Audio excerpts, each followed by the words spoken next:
Debug is now online. End of line.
Hello. I hope everything is working correctly here. I got everything all set up barely at the last second here because the stream computer was doing its fun thing where it just doesn't turn on. So I'm hoping it's all working. All right. Okay, thank you for the sub. Now I have to restart the deck talk because it doesn't catch that. For some reason until I reboot it. Now online. End of line. Jason 5, the Force Stooge subscribed at tier 1. They've subscribed for 6 months. End of line. Jason, thank you for the tier 1 sub there and for 6 months. I appreciate that. It's working now? Okay. 5x5? What do you mean 5x5? That's the cell they're going to put me in when I start rocking back and forth screaming, Data General, Data General, Data General. I'm Wait. just pretending today to wind up Shelby Dodd, so this really is the End of line. Chloe, thank you for the 100 bits. All right. I saw Playful's here, and I have mail from Playful. I'm excited. Here we go. 77 SI's the low CHER 100. End of line. RHK, thank you for the 100 bits there. All right. So, this is potentially the replacement chip that's going to make this work. So, this is the second async card for the Data General Micronova over there. I'm excited. Older radio air traffic controller thing, clarity and volume 5.5. Oh, okay, 0-5. Okay, cool. All right. Got here faster than I expected? Yeah, I was pretty impressed. I don't think the audio is going to be out of sync. There might be some kind of a transport stream thing. I'm currently using MPEG TS, it looks like. How much customs? Apparently 0. So that worked out well. But yes, so... Let's CHER 100 for the second basic card. End of line. Spooky, thank you for the 100 bits. Yeah, let's get it. Actually, I got a cool new box cutter. I haven't been able to actually try this on stream yet. Let's try this out. So I can clip this here. Boom. I actually kind of really like this box cutter. So there is no blade visible until you squeeze the handle. So it's temporary. I really like that. 100, it came in a package. End of line. Schmite, thank you for the 100 bits. What happened to... Oh, yeah. So I like both sides of the spectrum here. I like the Hyper Safety Knife, and I also like Stabus Maximus. I like both of these.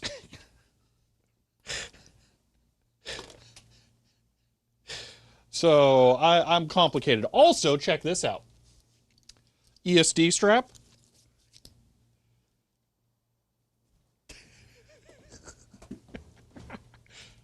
Look at it. It reaches everywhere.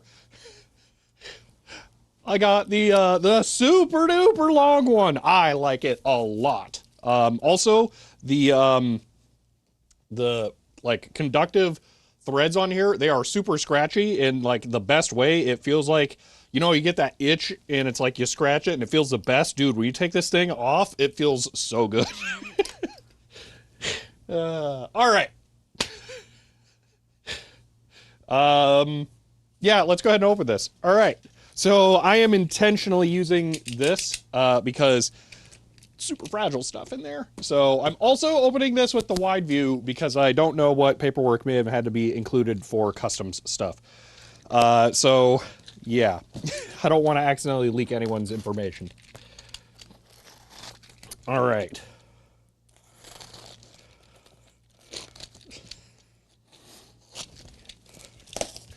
Okay.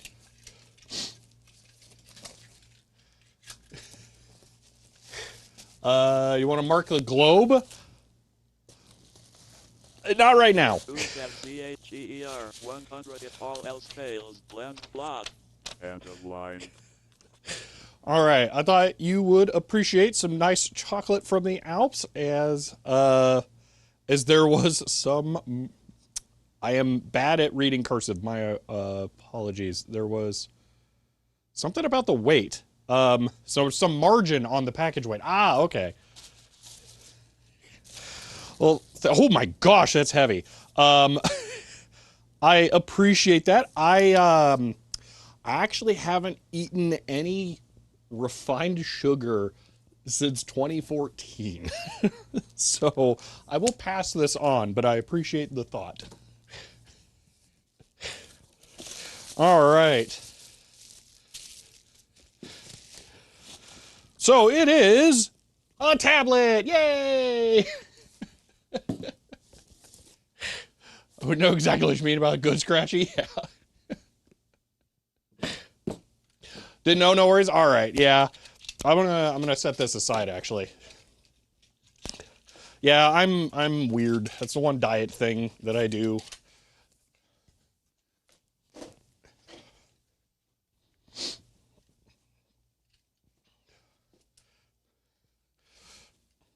All right. When this become a sister replacement, yeah.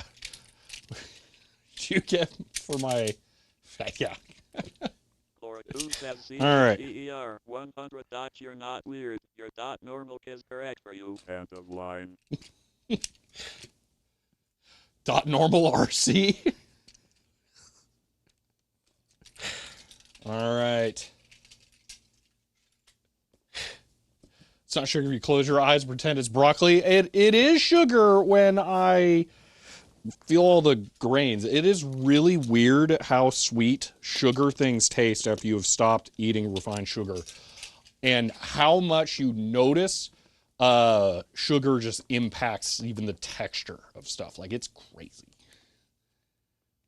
Okay, getting this open. There we go. Oh my.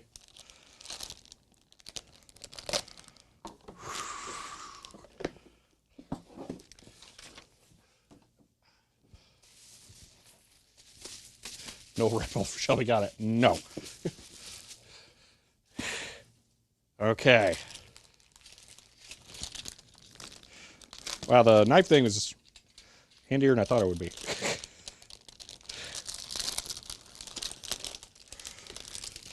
As usual, I'm going to end up saving this bag.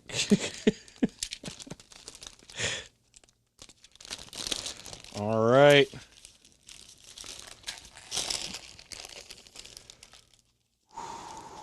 Silica gel packet was a good idea.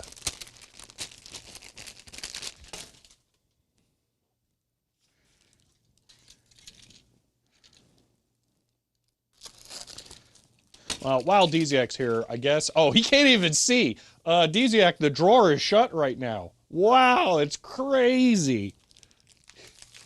Definitely, totally shut.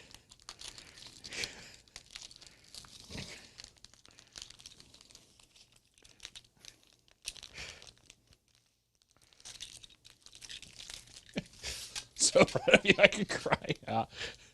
Figure given the wild weather changes would be a good idea? Yeah, definitely. All right, here we go.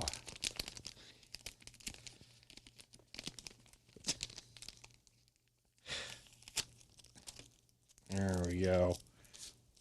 Yeah, there is a downside to this thing. For those of you who don't know, like, box cutter stuff. Shh, Desiak, don't look. It uses weird non-standard blades, so that's the only downside, is that you can't, it takes slightly proprietary blades. All right. Oh yeah, but back to this camera. Here we go. Nothing a Dremel can't fix? I don't think I want to try and Dremel a metal blade. Are there standard blades? Oh, absolutely. Let me open my drawer. Yeah, so these are standard box cutter blades. So these, if I press that down. All right, come on. There we go. That is a standard blade, so it's way bigger than the other one. Yeah, you can get a lot of those, so this is what a more, well, this is actually not a traditional box cutter, but this is what the blade usage looks like for that. This is still my favorite box cutter of all time. But yeah, the auto stabby storage, blade storage, just like those. Oh, this kind? Yeah, this isn't amazing for the storage. I do like that you have a place to put the used blades, though. That part's really nice. And then once it's full, you can throw the whole thing away safely. Subscribe for 5 months, currently on a 3-month streak, and says TECHTA 5 NYANWIN 1 TECHTA 5 NYANWIN 2 TECHTA 5 NYANWIN 3 main screen turn on after we repair the serial card. And a line. Rich Files, thank you for the tier 1 sub there and for 5 months. I appreciate that. Yeah, so they don't get turned into HTML, but they still get read, the emotes. There we are. So that is a 603G, a 613, and a 613. These are the chips that we need to fix the serial card. Okay, I'm done with the box cutter now. All right, here we go. My gosh, it's so nice having this ESD strap be long. It's ridiculous.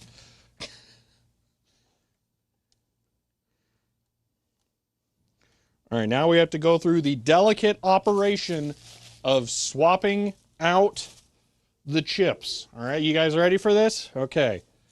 Cue the Who Wants to Be a Millionaire music with the, you know, the waiting.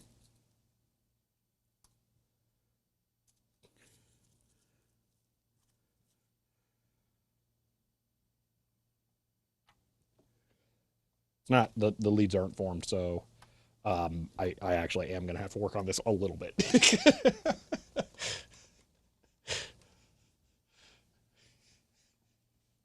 Next thing we know, we get a bunny suit. Honestly, surprised I haven't found one at Goodwill yet. Intel is one of the largest employers in Arizona. All right, that's the wrong one. Let me bend the legs in. Dude, if I ever do find a bunny suit here from Intel, I'm just going to wear it every stream. All right, I'm going to bend the legs straight down. Also, assessing this for used status. I don't think it has been. That looks pretty darn new to me. That confirms, yeah, never used new old stock. I think so. All right, here we go. I'm just going to bend the legs down flat.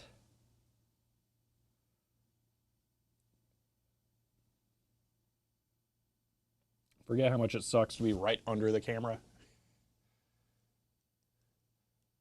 They're also non-Intel bunny suits. Yeah, but what I'm saying is that I'm like, I am less than 50 miles away from where the Intel Pentium 2 bunny suits would have been used. I'm saying it would be 100% possible for me to actually find original bunny suits at a thrift store. All right, I gotta go blow my nose. Oh my gosh.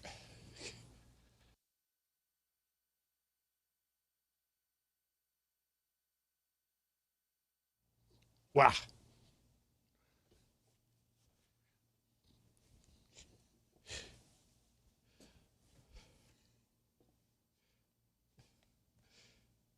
Easter bunny suit.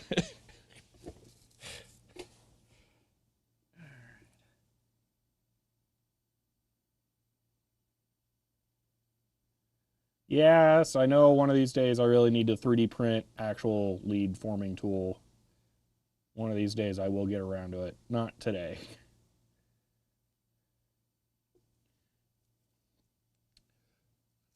Oddball question. How many of you have Raspberry Pis? Or let me rephrase that, because that was a really open-ended question. How many of you have Raspberry Pi 5s and have had USB issues with them?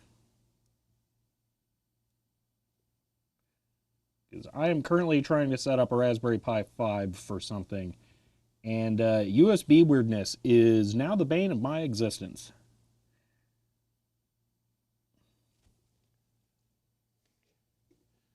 One Pi 5, no issues. Pis have had USB issues since version 1.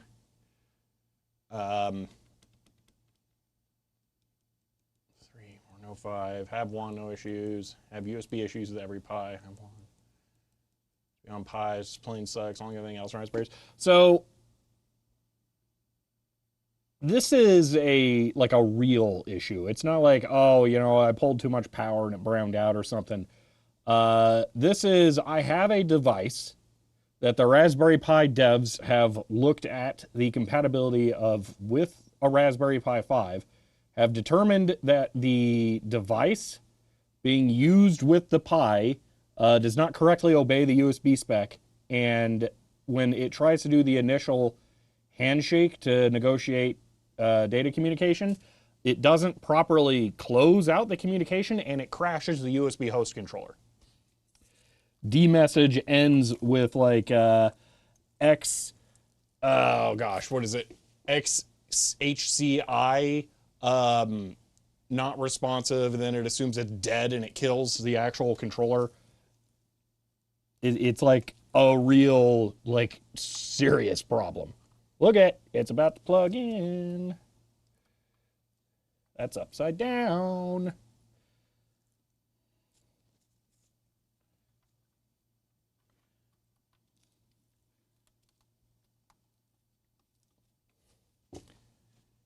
That is theoretically a repaired Async card. Try to do the USB hub in between? Not yet. That is my next test. I didn't have a powered USB hub because it's a high power USB device. I know that sounds like it's the problem. It's not. But I'm bringing home my powered USB hub that I use on this computer to try and do that. So, never any problems with Beagle Bones? Yeah. Got in the wrong direction to crash the host controller on the Pi. I've never had this issue. Saw a video where they had to use Pi 4 because of USB issues. Don't remember where. Okay. That sounds a little bit like it. What is the device? So, remember how I was looking at smudges a while ago? It's the focuser. I shouldn't have done that. Anyway, it's the focuser for the smudge finder, okay? It is a Celestron focuser SCT. The thing is that it is a USB serial device, and it also needs, I think, up to 900 milliamps of power. And the power can be worked around if your power input isn't sufficient from USB. You can plug a 12-volt barrel jack into it to power it up. And that isn't the problem, though, because I have it plugged into one of the USB 3.0 ports, and that should be able to supply, I think I read 1.6 amps. Isn't USB 3.0 spec supposed to be 2.2 amps, by the way? Like, is it still not high enough on the Pi? Anywho, so what ends up happening is, and you can probably find the thread. You have the dog scope? No, I do not. This is all completely separate. But anyway, yeah, it crashes the Pi host controller. The Raspberry Pi developers found the firmware that runs the focuser, were able to patch it, sent it to Celestron, said, your stuff's broken, here's a fix. And Celestron said, okay, we'll mark it as not compatible with the Raspberry Pi 5. And then that's it. They didn't want to update the firmware even after the Pi developers created a patch for them. So, 900 milliamp for 3X? I really thought it was 2.2. Maybe I'm just crazy, but okay.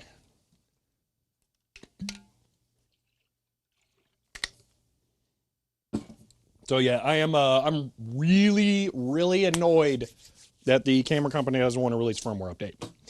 All right. Here's where this gets complicated now. Thinking of USB PD? I am not.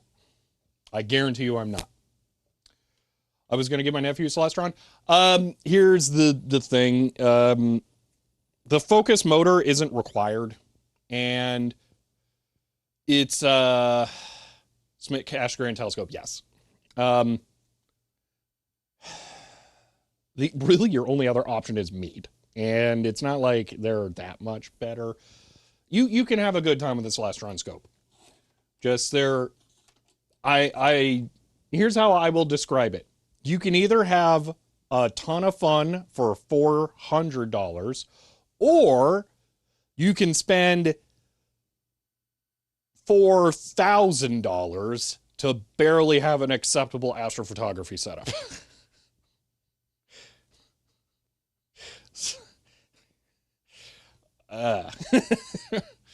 So yeah, it's annoying. Anyway, all right, here's the deal. We have to jumper this thing to use the primary card addresses, and then we have to pull the primary card out that has the console debug option on it out and set it to use the secondary address so that we can use this one as our interface for this, so that we can test that this thing will actually work, but we need to set it as the primary one because I don't want to have to sysgen right now because that would take forever. So yeah. Give one of my teeth for Quest Star 3.5. Lifelong astronomy enthusiast? Ah. For free, you can ask Google Images. Yeah, really. Or for a while, I think my phone, I could have just pointed it at the moon and it would have just AI generated or replaced the picture of the moon with a better one. Rate a storage unit, still dog scope, because what's he going to do about it? Yeah. Raspberry Pi devs could patch the issue? No. Is the tool chain available for you to do it yourself?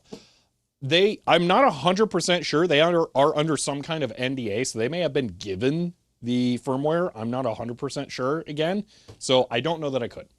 So, be me, photograph lunar eclipse with 20-year-old Canon EF mount signal lens on Nikon mirrorless. I mean, yes, the moon is a lot easier than other stuff. If you know camera things, let me put it this way. The telescope that I'm using has an equivalent focal length.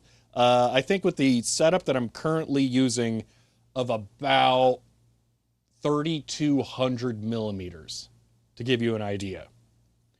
And imagine trying to hold a lens that long, that stable. You need a very, very, very good mount. An observatory dome built out a normal roof turret on his house because realtor said regular people didn't want observatory. Stupid realtor, yeah. What mount? Do you actually know? All right. Let's pull out this. It feels so weird to just be like grounded all the time. Like it's so awesome. Let's pull out the other serial card. Also, it feels ridiculously awesome that like, oh yeah, it's just set up and working. Let me go pull the card out. Like it's just crazy. Downside is I'm gonna have to get to the back for the serial stuff. Upside is it's still not horrific to do that. So okay, let me pull out the console debug card, which is plugged into serial in the rear. Okay. Now let's look at doing some of the ye old address swapping on here. I don't know what mount you have. What I'm asking DZAC is, have you done astrophotography stuff? If I told you what mount it is, would that actually mean something to you? That's my question. Or are you just going to Google it?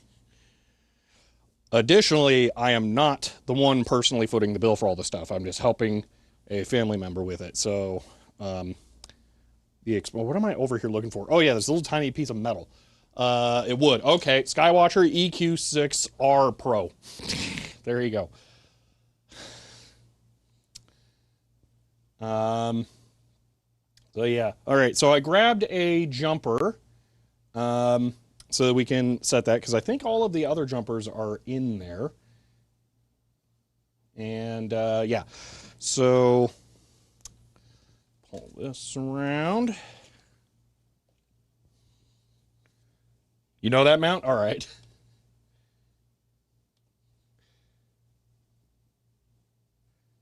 So we get tracks, 32 100 mil. Yeah.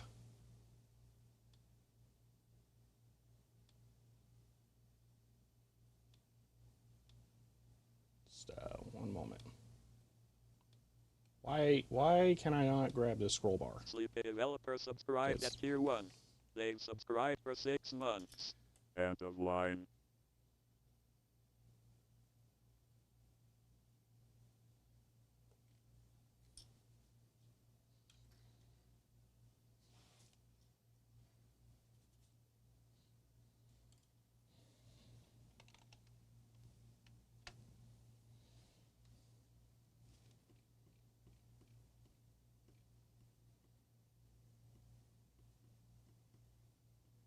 I am pretty sure my internet has dropped out here.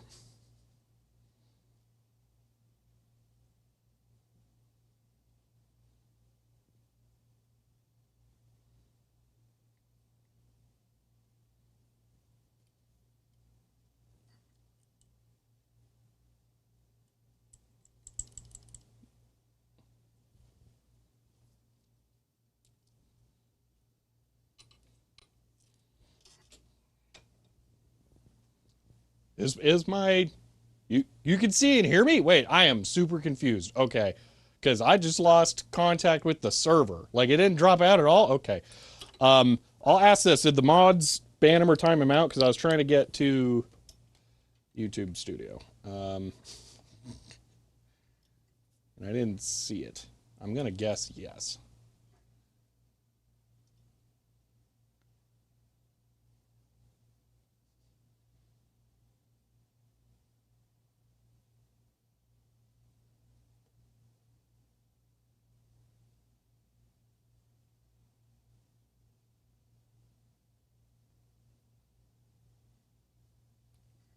All right. Okay, well, I'll just continue. All right. No dropouts. That's weird. Huh.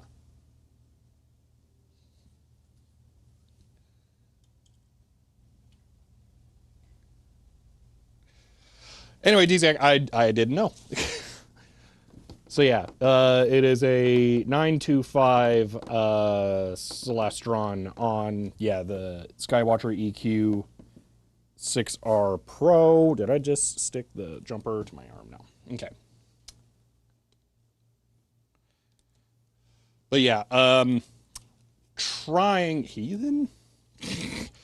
to set up a Stellar Mate with it on the Raspberry Pi, and that's what's kicking my butt. Because, well, actually, the Stellar Mate part seems fine. It's the Pi 5 part that does not seem fine. Hey, Digital Ice Age. All right. Boop. Here we go. Okay. So, let me grab one of them manually doodads. I guess I could just stay grounded. This is so weird that I could just like go grab stuff. Do. Don't gotta worry. All right. Manual. Boom. Used a spice grinder to grind his coffee beans, and when Jaco needs a stiff drink to recover. Ah, okay. Well, if it makes you feel any better, my coffee has spice in it. Mmm. But I used an actual coffee grinder. All right, I can now say this because it's shipped and I'm excited. So you guys know that how to set up the sysgen manual, okay, that we've been looking at. I have in the mail the actual physical sysgen manual now. I finally got one, which means that I will have physical copies of all of the manuals I've actually had to use. End of line. Sleepy, thank you for the 100 bits. It is Roasty Bud's Spicy Ghost Pepper coffee, but I cut it with regular coffee because it is clearly a meme coffee, just straight up. It's way too hot. But this gives it just like a nice kick. Only spice you're allowed to add to your coffee is the spice melange. Yeah. I wonder if anyone has 603 Retro Trip Tester Pro data. No, they will not. It is way too uncommon for that. All right, async board. All right, give me the jumpers. Perfect. Okay. Now, if I remember correctly, these are backwards on mine for the addresses, but I don't need the addresses. I just need the device code. Ghost Pepper Coffee. Where's it been my whole life? Roasty Buds. Look it up. I'm telling you, it's great, but I do recommend cutting it.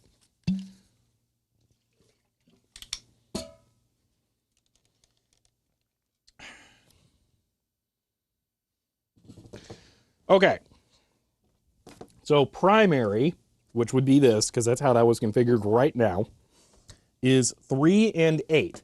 Now secondary, I don't remember, was that 51 or something?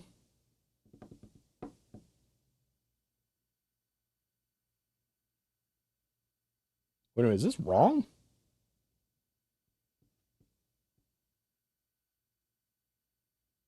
No, I'm not exactly sure what this is, but 1 and 6. Okay, so I think we'd add 1 and 6 to this. So I'm just gonna, do that over here and then put this in. It's a shame I can't easily just like power this in a test bench micronova.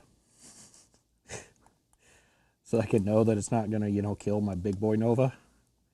Well, I say that the 4X would realistically be a big boy Nova, but I want like the ability to not kill the real micronova, but that just doesn't exist.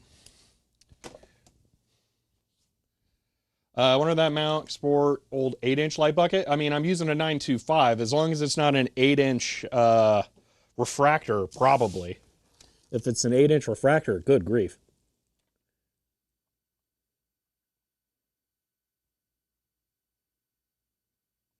I mean, a Dobsonian might be kind of chunky too. Trying to get another micronova? Yeah, probably doubles as merely substitute. I would not say that, but I also don't subscribe to the theory that coffee increases digestive effectiveness, let's say. Dobsonian? Okay. Okay, genuine question. How on earth do you even, like, practically use a Dobsonian? Like, tracking with that just, it seems like a nightmare. I imagine you're only a visual observer, but, like, how?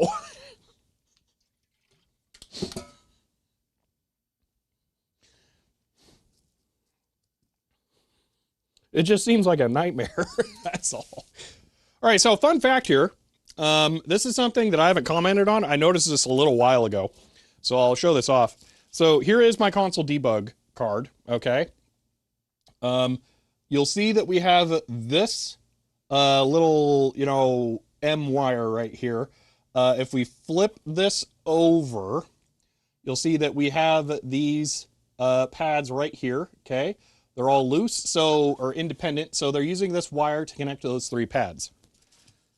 The other Async card does not have that wire.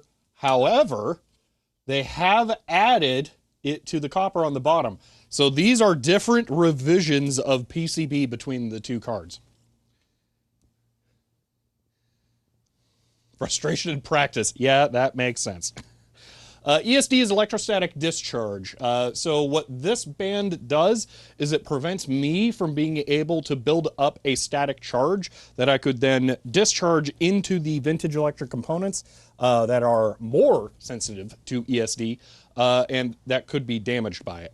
So I'm wearing this because it makes it so that I am always connected to ground, and any charge I build up from like rubbing my shoes on the carpet gets dissipated away. 6-inch collapsible Dobsonian, interesting. And I'm not using it a lot because of how unwieldy it is. Yeah, I need to travel outside for observations. 8-inch would be a nightmare. Yeah, traveling outside is a pain in the butt. Oh, yeah. ESD can be location dependent, live in Florida, so humid ESD isn't much of a concern. In Arizona, though, here's the thing. It's only a problem because of this carpet. This carpet is like super ESD generation, crazy, ridiculous, like over the top. It's crazy how bad it is. Touch my metal keyboard, one of my monitors blanks out for a moment. Yeah. See, that's super spooky. Zap the cat. Patty machines roll around the carpet. Did you get a working IC? Hopefully, yes. We're about to put it in there. ESD strap makes them grounded so you can make better decisions, like not buying DG computers. Yeah. All right. I think we're ready. Why are there more straps over here? Is that 11 through 14? Is that bit rate? Baud rate? Yeah. Okay. I'm going to make these match really quick. I think I'm missing some of the jumpers. I think they fell on the floor over here. Let me see if I can find them really quick.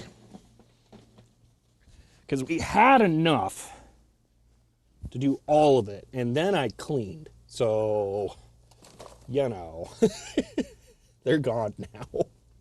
I think last time we just changed the baud rate. I mean, I guess we could do that this time. Yeah, all right, let's just do that. I think we set it to 600 or something. Let's just figure it out.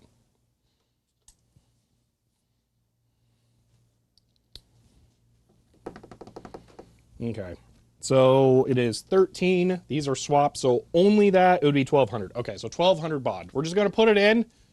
We'll see what happens. Here we go. To the data general. Okay. Here's the deal. I have to put both cards in the front, then I have to go around the back, and I have to move the serial card connector up one row to go to the other card. Because this is super convenient.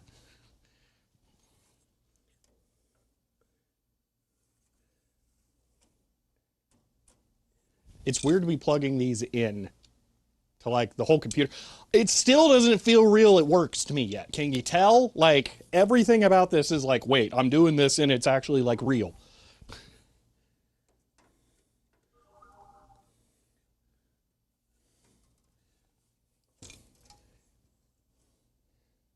Kind of wish this wasn't all bent, but whatever. Here we go. Okay. Now I'm going to get to the back. I'm going to do this. I'm all fancy pants like. I got the clip for this still. I'm just going to clip it onto the chassis as I work on it.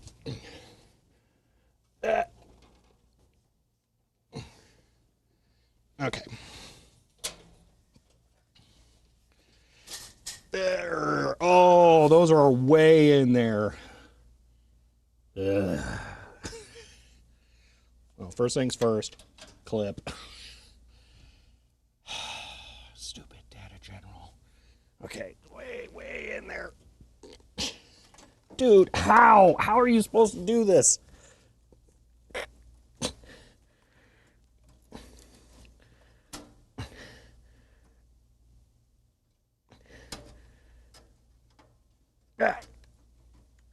Ah.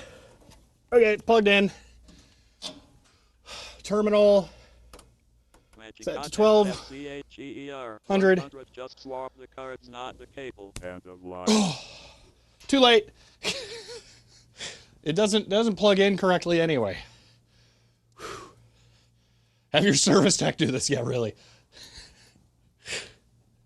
All right.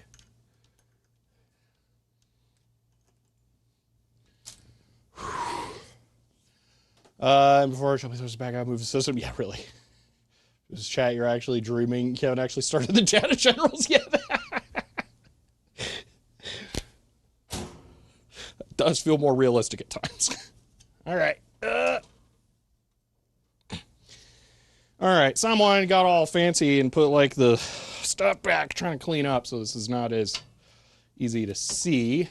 Let me get you a camera angle. You said the compression, macro blocks.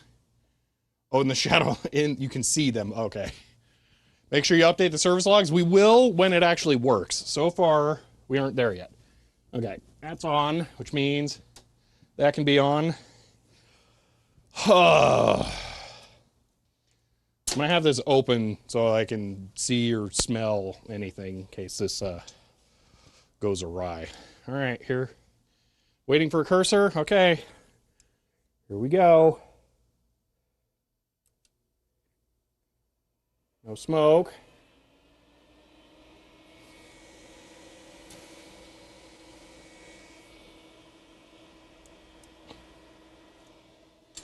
We have output. Okay. We have output. One moment. Let me make sure you get a view where you can actually see something. Okay. Now, where this gets real is if I can type input to do something. Oh my gosh.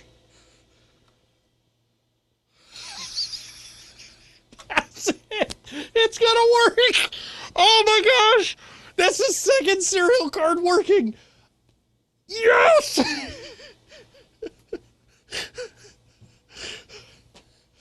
Okay. Playful. Thank you so much. Okay. We take it out. It's alive, CHEER 100. End of line. Sleepy developer says CHEER 666. It works, baby ship. End of line. Sleepy, thank you for the 666 bits. Swarm, thank you for the 100 bits. And Majenko, thank you for the 100 bits. Oh my gosh. Oh, yes. Okay. We need a sysgen. We need to sysgen. VIP? Yeah, go for it. Oh, man. So sad Ben is not here celebrating this. Yeah, I don't know where Ben is. Is Ben streaming still? Oh, I did catch the beginning of stream. He might have family over right now. Okay, celebratory sysgen, yeah. Oh, man, just joined here. Shilling on, yes. Second serial card is working? Yes, it is. Mods can't VIP. Okay, hold on. I can't. Let's see. Why can't mods? 100-second serial card. Young. End of line. It is. There we go. Hold on.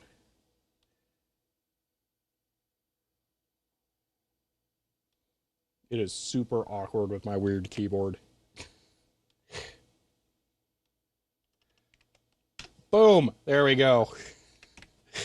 I'm extremely appreciative of that. Now we're gonna have two dashes at the same time. Oh, there's so much we can do on that. We're gonna have to we're probably gonna do this like several times. Happy 12 minutes upcoming. Yeah, no kidding. OLN subscribed at tier 1.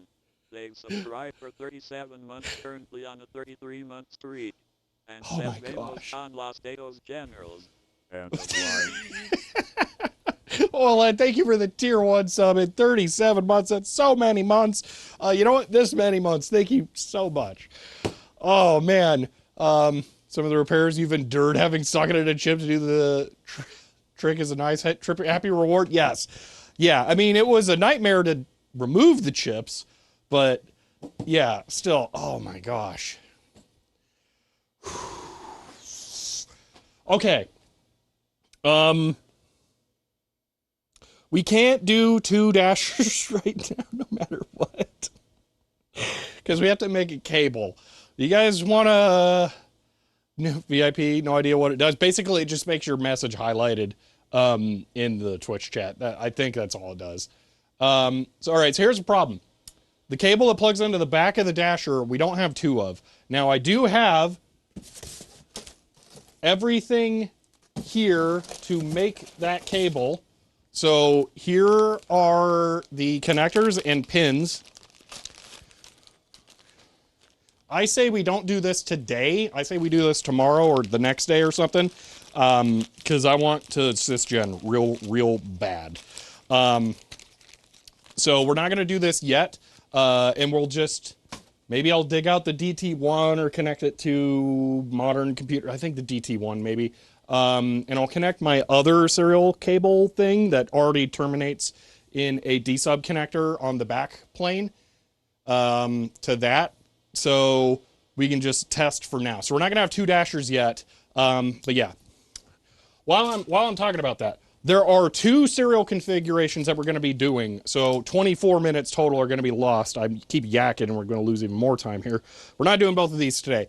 The 2 configs are, the first is dual terminals. So you'll have 2 consoles connected to the same machine that I think will both be able to access it, you know, running at once. The second configuration will just activate the second serial card, I think. And then we should be able to send and receive data through that. And that's how I want to ultimately have it work so that we can connect the paper tape reader to it. So VIP can talk during remote only. Ah, okay. Looks like dog walking time. Yeah, you got time. I gotta figure out what our plans are. Oh my gosh, I'm so excited. Okay, I'm gonna shut it down.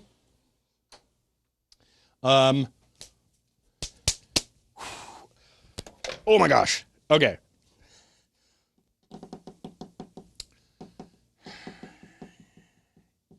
Get paper tape reader connected to serial port. Yeah, but for right now, the low-hanging fruit is the other option, 2 terminals. That'll give us the most immediate feedback of something working. So I would like to do that first. So let me grab the DT1. Well, let me connect this first, and then I'll go grab the DT1. The second serial card will be connected to whatever the second serial port is. I don't remember. Oh, I'm going to have to look it up in the manual because I need to know the sysgen stuff, aren't I? Drat. How many free slots are there? I think there are 2 more. Yeah, there are 2 more. Might be a little tight with that socketed DIP 40 chip now, but I could move it up to the top. Done some open source hardware and software. Random question. What's your opinion, CERN, or something or another? I don't know. I just always do MIT everything because, like, if I die, I don't want it to be held hostage. So, okay. Let me plug this in and figure out how we're going to handle this. Okay.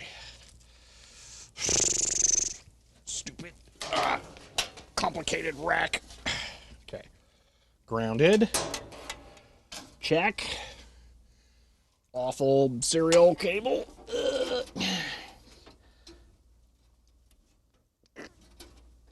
Yeah. Check. Now I have to go get the DT1 and then connect a cable. So that's a thing.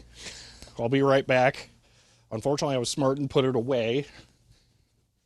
Because, you know, I got 2 dashers. Wow, I don't need the DT1 out. Nope, still do.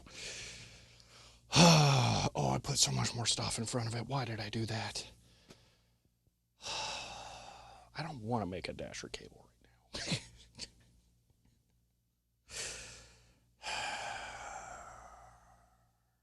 Yeah, I'm not doing that right now.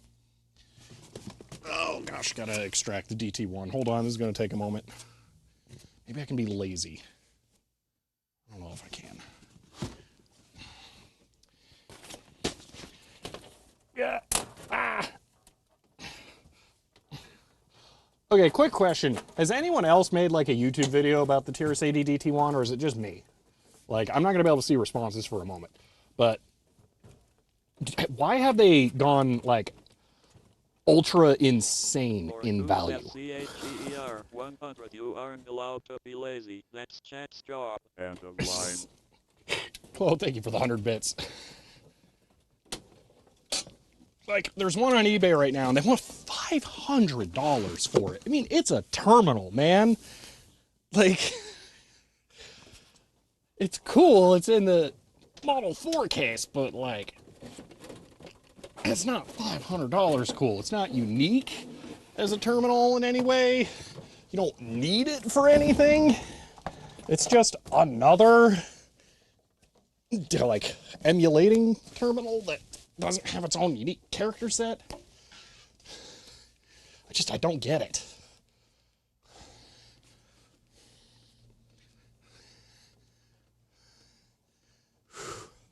TJB Chris. Okay, I don't know who that is.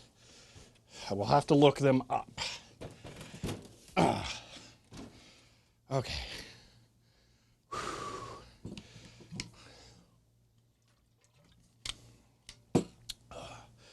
So Drew Maryborn, or Wicked Storm, yes, there were configurations of this computer sold with larger chassis that would have more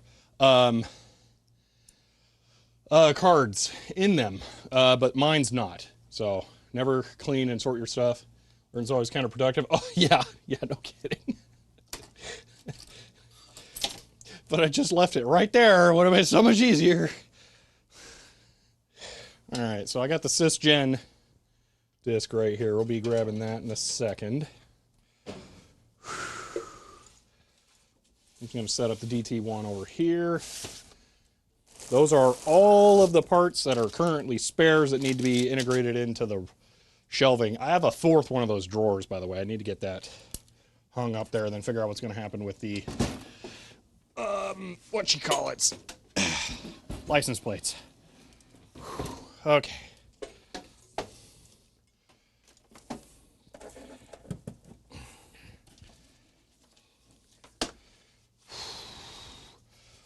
Oh, is this just not going to reach? That's probably for the better. I should probably have a cable come out. Okay.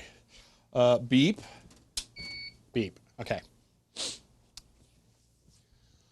Let me grab a cable and maybe a null modem adapter because, you know, when in doubt, null modem. Ben's not here, so I gotta commit all the serial crimes. Alright, null modem adapter. Is it male pins on... I don't remember what's on anything over there. I found a gender changer, null modem adapter, and a cable. I'll just see what we can do with all that. Okay.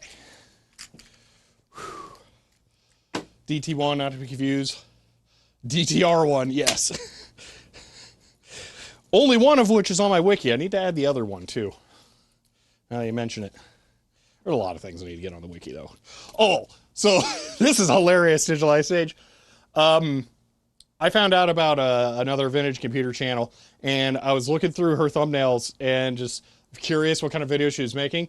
And she did an interview with Lee Feldenstein, and in the thumbnail, she had a photo of a micro expander. I'm like, no way, there's another person who has a micro expander? That makes like 3. And I was like scrubbing through the video, trying to find the micro expander. And then it hit me.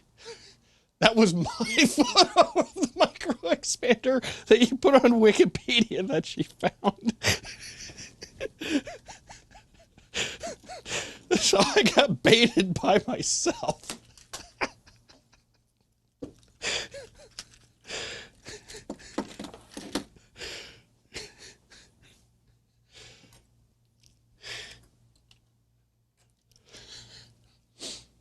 Two other guys done videos with DT1, but they're from years ago. Okay.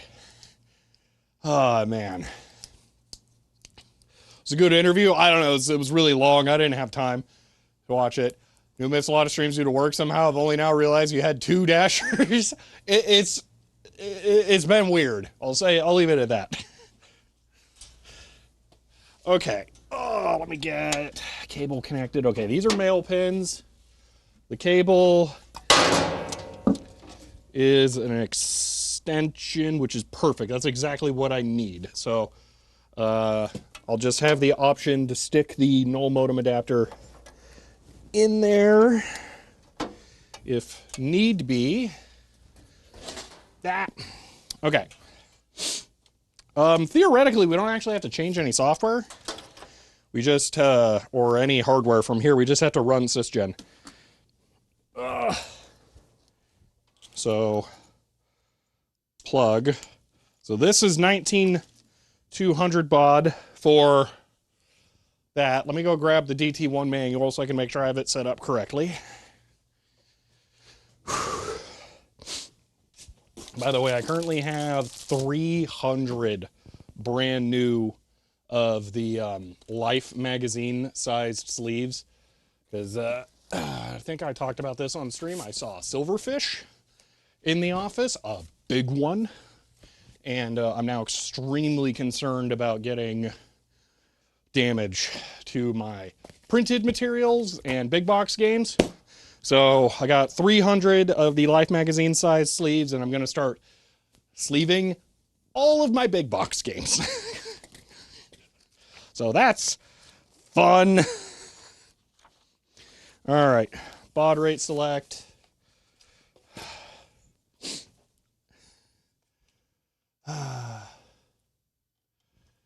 Saw a photo pop up in Commander thumbnail, picture of, you saw a photo you took on an End Commander thumbnail. Oh, that's hilarious. Okay. Out there question, Matrox, I don't know if you'll know this, because I tried to look this up recently and I could not find it. All right. Did End Commander make or run a competitor to Slashdot? And what is it called if I'm right? I think I'm right, but I could not find it. I don't know if he talks about it on his channel or not. Okay, Control Shift, Enter. Okay. 1010 is already correct for the baud rate. Okay. So we don't need to change anything. Okay. That was a loud beep. Hopefully that's not too loud on there. Oh, you don't know? Okay, that's fine. I'll just have to keep looking. Oh my gosh. Paper manuals all over. I love that. Okay, get a cobra to eat the silverfish. I don't think so. And a giant mouse nest at work behind some cabinets. Yay. Yeah, dichotomous earth. Yeah, onto the carpets. Maybe. I am not against the idea of sleeving everything, though. Just feels like the smart thing to do. Okay. Turn that on. Get the ESD strap out of here. I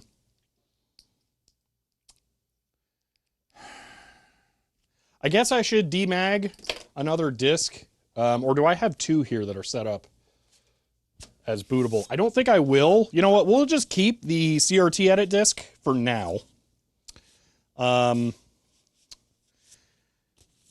Which I don't know which one it is. I see starter, I see utilities, I see boot 32K.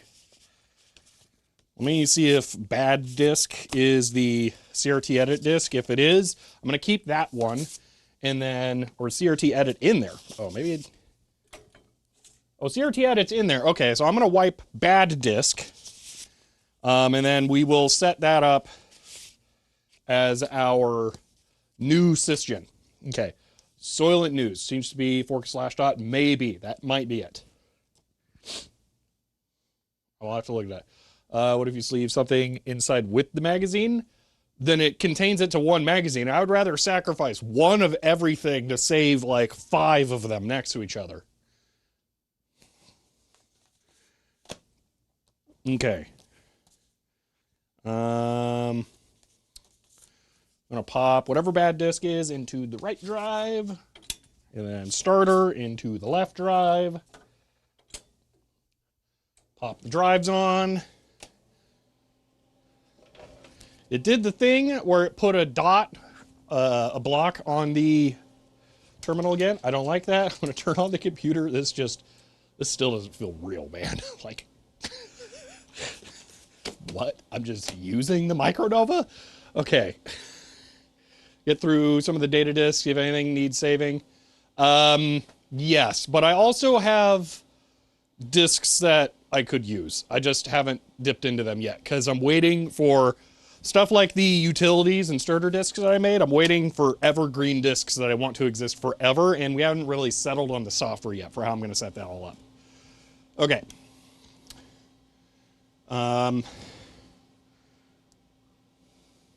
Belgiumet says, good evening, Mr. Tangents. The merchandise has been acquired. I repeat, the merchandise has been acquired.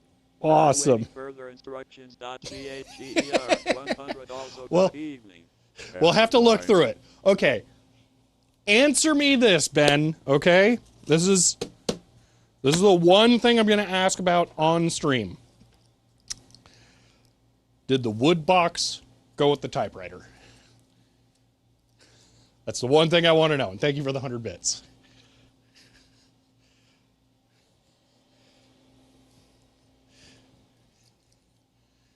All right. Oh, yeah. Switch. Okay. So, 33L. We're committing serial crimes, Ben. Sorry. We will get indeed. You already realized the definitely bad news, and I'm afraid the wood box did not go with the typewriter. Okay. All right. Okay. Really intrigued, maybe intrigued all took earlier. All right, let me position this down slightly to avoid reflections for you all. And I can still pivot more. Wow, what is that? Maybe if I just stand here, it'll be fine. Okay, file name. You know what? We're gonna mboot sys first, then we're gonna just delete everything on the other disk. Okay.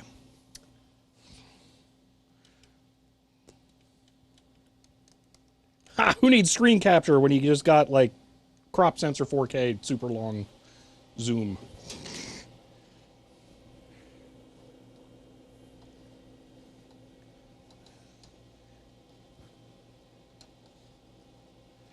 There we go, that'll work. It's not optimal for me, but it's acceptable.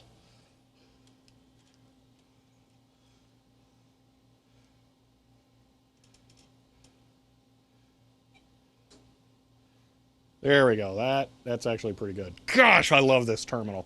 Okay.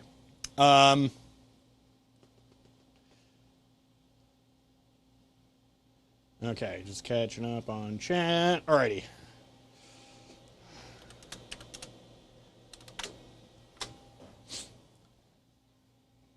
Looks like it's in focus. I'm just going to leave it. Someone want to catch me up on the repair? It worked. We just popped. This is it. This is it. This is the second serial card, Ben. It's working. So I have the DT1 over here connected to the original serial card. We're about to sysgen a new disk to activate the second TTO. Or the second TTY.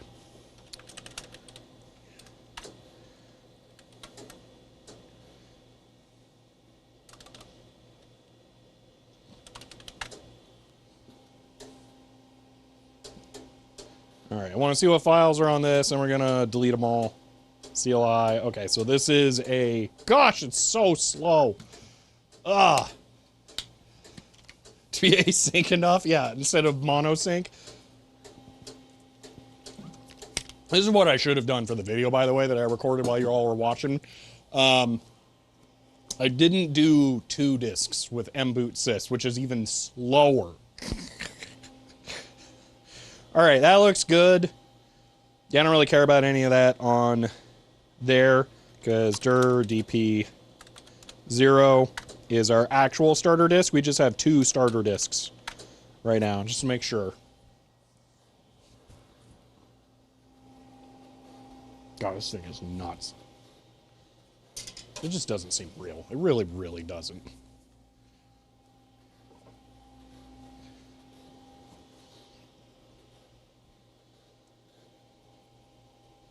Okay. Dir dp1 delete. If I were smart, I wouldn't delete the CLI files, but I'm not smart.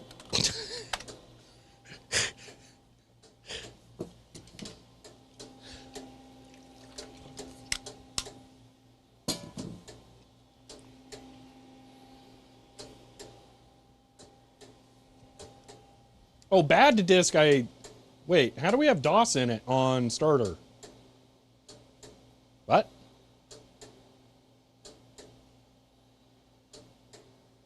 Did I just delete my functional starter disk? I think I did.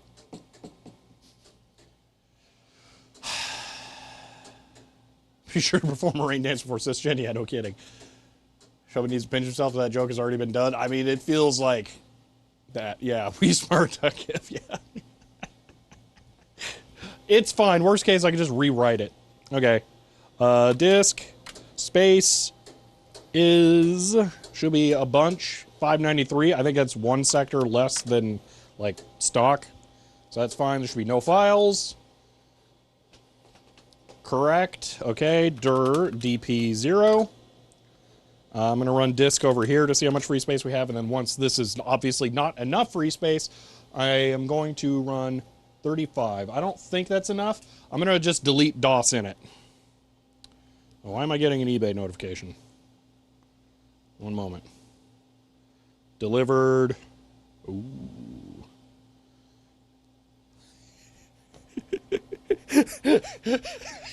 The irony! Oh!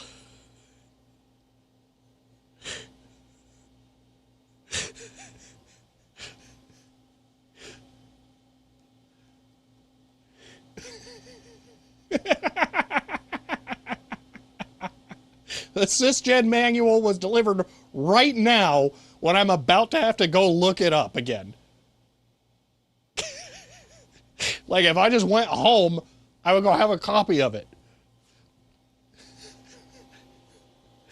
All right. Delete DOS init.sv.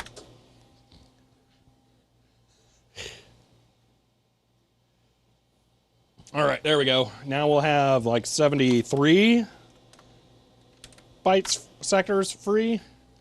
You weren't here, Ben, for it. 77. Ooh. I actually got a physical copy of the how to generate your DOS system.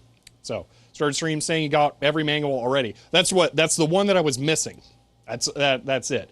Also, that is a manual for Micronova DOS 3.2, which is newer than any other manuals currently documented. It might properly cover that MP100, MP200 other question that we saw in the cisgen that we're about to use that doesn't exist in the manuals that we have access to right now. So I'm going to have to archive that one because it is an unarchived data general document. I still need to find the power supply for the scanner. I've been cleaning and I still haven't found it. So I got to clean more. So I mentioned on the S channels earlier this week. Yeah, fancy new diagrams. Yes, I'm really excited about that. I mean, the pictures are fun, but like just overall, oh, so excited. Okay, now release. Or do I need to release? I guess we just do cisgen. Okay, cisgen. dp1 sys dot okay sv slash s sg slash m lm slash l. I don't think it's m. I don't think it's m.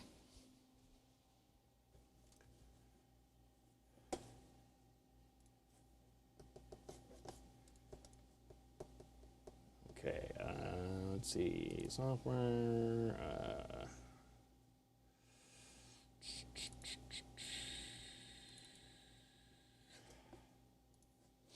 one moment, I'm looking up the manual. OS, DOS, how to generate your DOS system. V, Okay. Whoa. Signal loss. Okay. SGVLML. I knew one of them had to be V, and then I completely forgot to do it. V. I'm not sure that was acceptable, actually. I don't think that was. I don't think we can do that. I think I need to delete this all now. Yeah, see how the cursor is now blinking up there? I think that was bad. Bad. I shouldn't have done that. I don't know what I just did. I kind of want to restart the system now.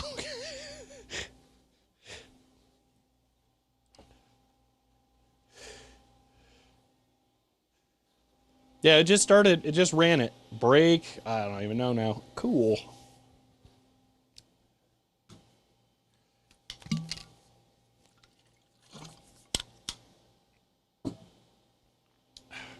Okay. Sysgen DP1 sys dot SV/V SG/V LM/L and go. All right. I think it's 6.3.10 for the stacks nonsense.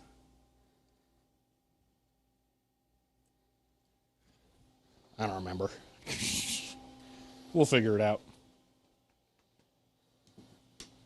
LML or LMV? It's LML. It was SGV.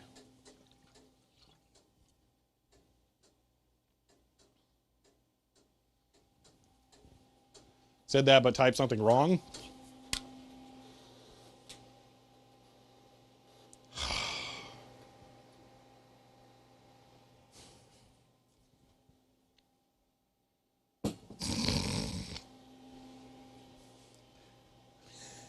Channel already in use. Release DP0. let's take it from the top.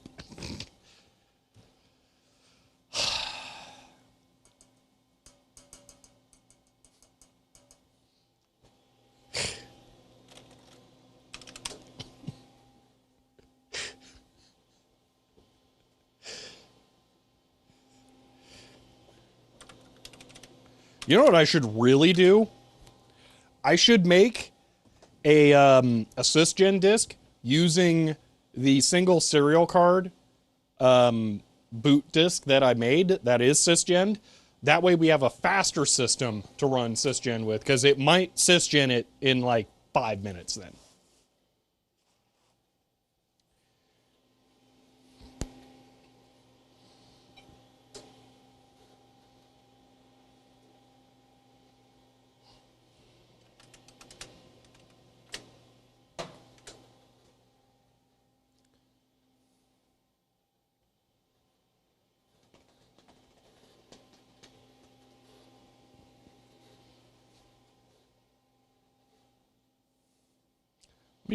Let me get the stool so I can just sit down in front of the computer and stop wandering around. There we go.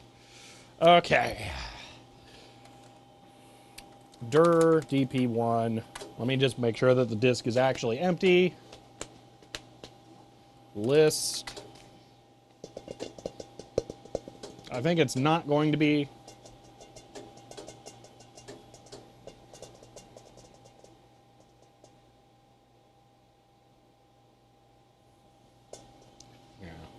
Delete 1.1.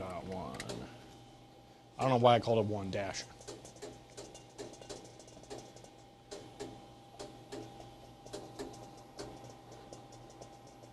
Okay.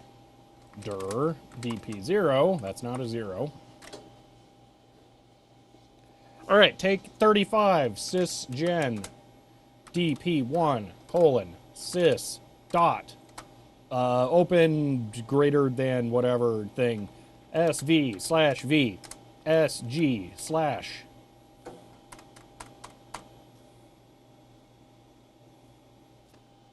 yes V. Oh my gosh, wait, what? SV/S. Yeah, S. I hope I can backspace. SG/V. I got shocked on the keyboard, by the way, so that's cool. And then LM/L. Now let's see what happens.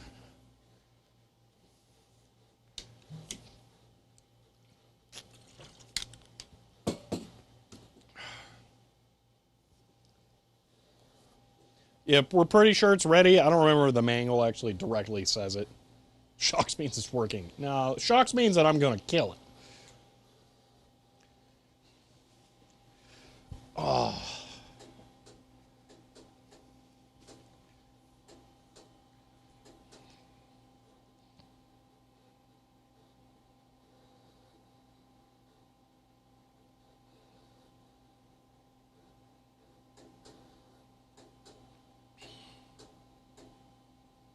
C for coffee. I like that.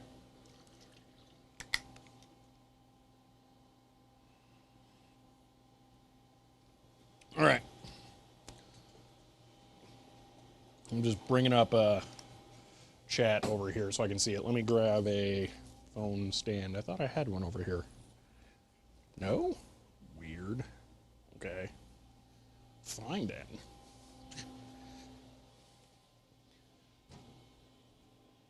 Oh my gosh, phone is so long it'll actually fit in a tablet stand. That's ridiculous. Okay. Storage in thousands of doohickeys, 32. How many watts does it use? I measured it at 427, if I remember right. Is it a Micronova? Yes. Processor type? Other. Handheld console or debug console? Yes. Not handheld console. So 0. Number of 6038s. 1. Kill a doohickeys, yeah. Clearly need that chat scrolling on the dasher. That would be cool. Is it a Micronova? Negative? It's me, Popsicle, yeah. Number of drives per enclosure, 2. Okay. Soft error reporting. I think we determined yes. Number of 6095, 0. Number of whatever that is, 00. Stacks, okay. 6310. 6. Number of extra buffers. Was it 3610? 6310, whatever. 10. It'll be close enough. Maybe I should have done 6. Whatever. Okay, MagTay, power fail, no. RTC, I'll just go no for now. It's never errored when I did the other thing. Okay, paper tape reader, no. Paper tape punch, no. LPT, no. Card reader, no. Plotter, no. Quantity, no. ULM, no. LM, no. Column size, TT080 is correct. Okay, this is where this gets real. Second TTY, yes. Column size for second, 80. Okay. This is where this will get really interesting. Core dump, 0. And now, we wait. Okay. Start the timer. And go. All right, when that reaches 12 minutes, it may or may not have actually done the thing. Nothing is going to change on here for the next 12 minutes. So there's no reason to point the camera over there. All right. Okay.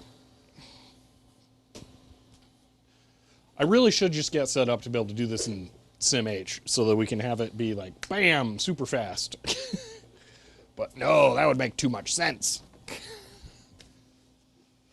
All the day's hours for the next 10 minutes. Yep. Okay. Let's see. What are we doing next? SimH uncapped? I think it is. Or overclocked ANOVA. I'm going to go no on that one. A computer game system that could boot up really fast. We can play maybe some racing game, perhaps water themed. I'm good. How's the weather in AZ? It's going to be 106 today.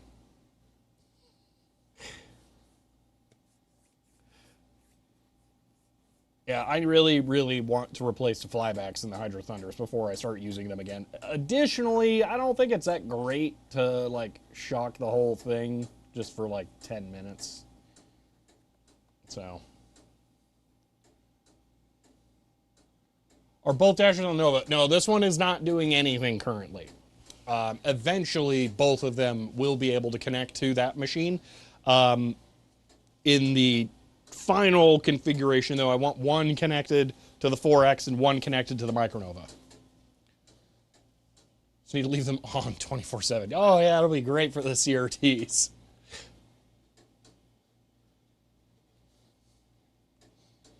It's easy to find replacement. I see something goes wrong.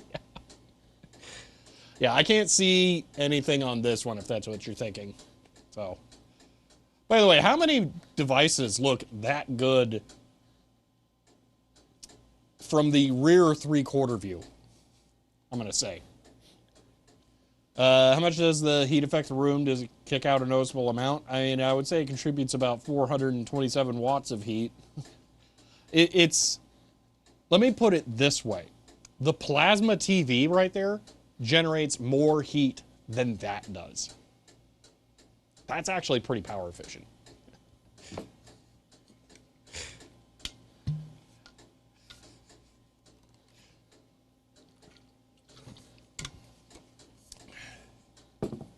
Looks good right up to the point we see the data connector. Oh, yeah. And the tag is original on there, okay? That tag that's like half peeling off, it's original to its initial setup with whoever purchased it first. So I don't want to peel it off, but it doesn't really have any meaning. So I don't know. Is there a power factor correction in the power supply? I got no idea. You're asking about mains AC stuff. Like, I don't know.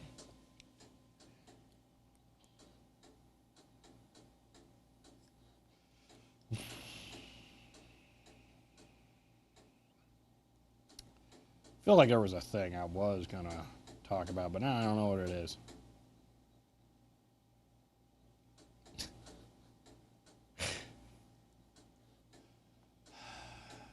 You know what? I'm going to set up for a thing here. Hold on. I'm going to... Do I have this installed? I do. Okay. Let me see about something. I have been meaning to try and set this up for a while. So let's actually do it.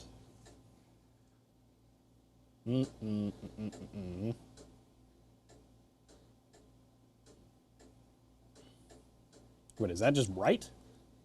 That doesn't seem right. Let's see. Is this gonna work? That'd be crazy. Yeah, can't connect. Okay, stop. All right, one moment here. The kilowatt can check power correction factor. I don't know. How much does this small dog take up so much bed space? The pointy bits. That's how they do it.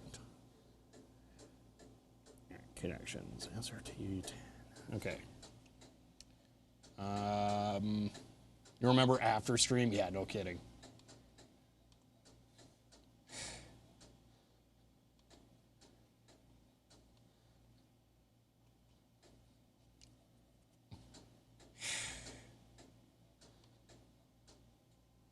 All right.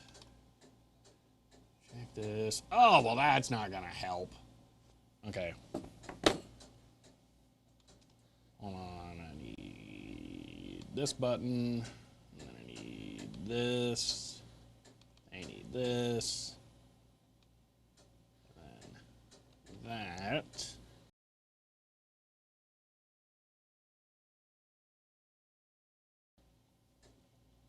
Don't worry, nothing happened, nothing's wrong.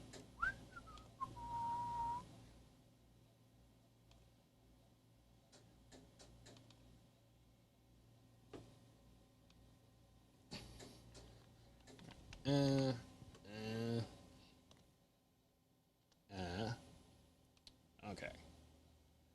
All right. So now there's that. So now can I do this? Huh?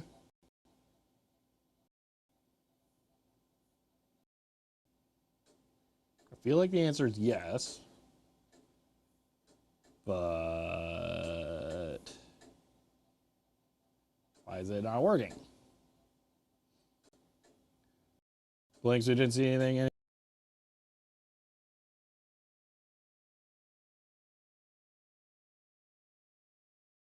Anyway, okay. Oh, is it being weird now? Can't connect to server. Stop. Wait, did it like kill the video? Wait, what? Oh, what's going on here? Oh, that was weird.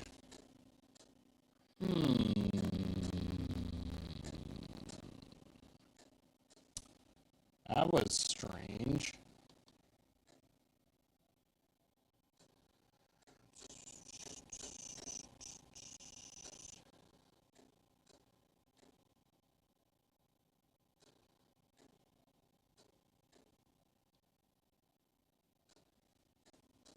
Rip audio. Huh. Let me try changing a couple of things.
Okay, hello.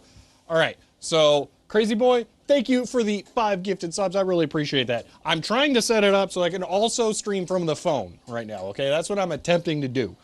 And I'm just trying to figure out why it's not working. Because this should be possible.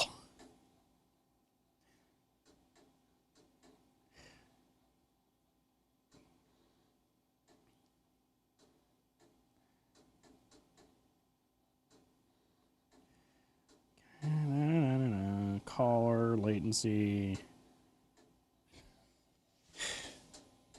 So I think I've done this before. But why is it not working? Okay, supposed to be 10,001. Should be working. Stream from the data channel, yeah. Droid cam, is that a different thing? Droid cam? Didn't know flip phones could stream? I mean, it's like not. I wish, but no. Well, not. Those do exist now, but they're not ideal.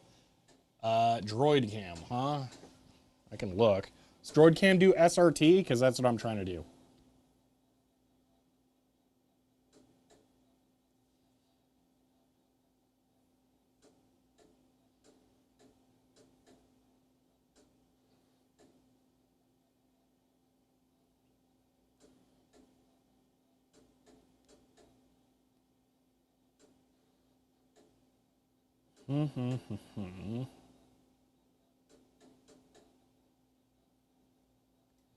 OBS camera, directly on OBS, getting Droid Cam OBS plugin.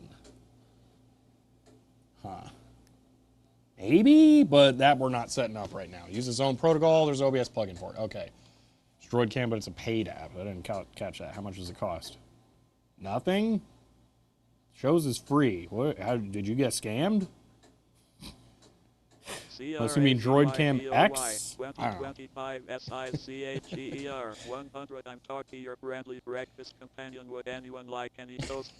This is what is showing as my first playlist video when Shelby's stream finishes. End of line. Crazy Boy, thank you for the 100 bits. Free for limited use, in-app payment for full use. Oh, that kind of sucks. I don't mind paid apps where you get the APK and it's like actually, usable.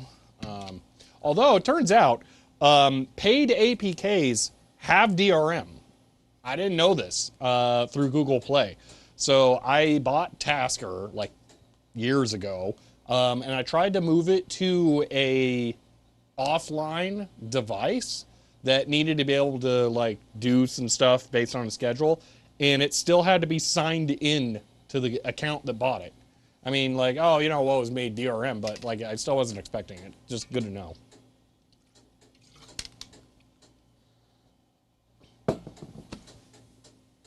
I'm assuming that's not everything that works that way, but it at least exists. So I'll have to figure out how I'm gonna do phone streaming. I really thought I would be able to do it that way, though. We are like seconds away from this being done now, though. So I don't want to get caught up in anything else. We are past the 12-minute mark. So any moment now. Any moment.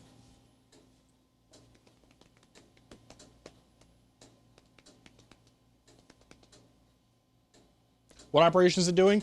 It is generating a new system that has both serial cards enabled. And in theory, the TRS-80 DT1 that's right there will also have a console when I reboot it with the disk that it's creating. So there will be two consoles on the machine at once.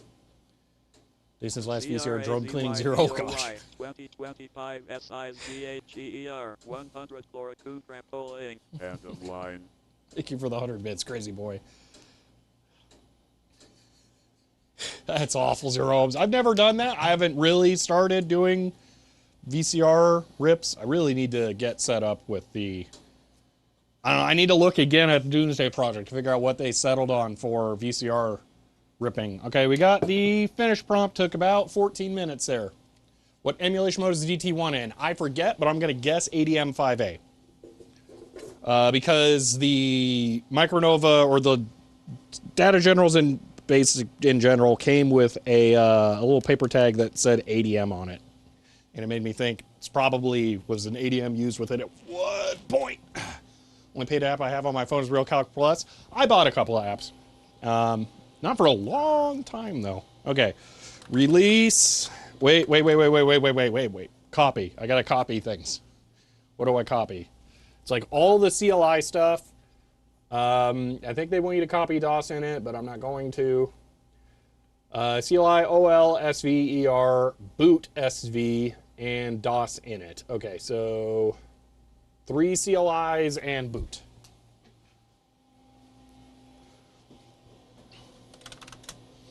I'm just going to go take a picture of that. Dude, I want the manual so bad.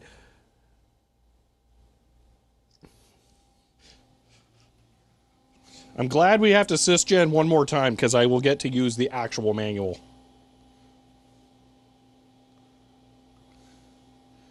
I know I said we were going to do it with SimH, but we're doing it on real hardware if I have the real manual. Okay. Move. /V. DP1. Give me that. DP1 space CLI dot OL CLI dot SV CLI dot ER boot dot SV. And then it wants DOS in it, but we don't, no DOS in it. Okay. YQ's DG level out. Return it. I do not know what you're talking about. Okay. Got, nope, it's still thinking about it, I guess.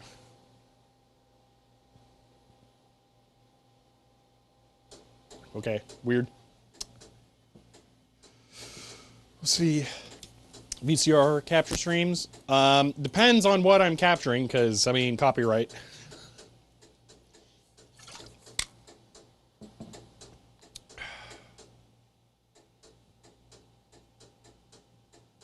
VHS decode, really great. Slow, but really great. Yeah, the hardware's the complicated thing. So if I'm setting up VHS stuff, I'm doing it all out, and I'm going to do the dual head setup. So I bought 3 of the CX cards, but I don't know if that's still the recommended method. So I think they were also working on like a dual input version of the Doomsday USB hardware. So I need to figure out what the current like best use case is that's going to have the most software support going forward.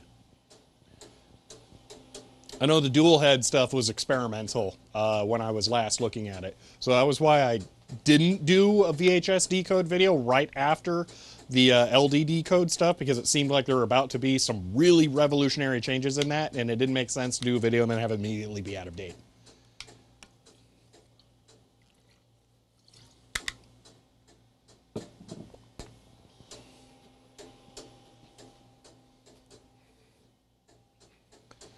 Computer so slow.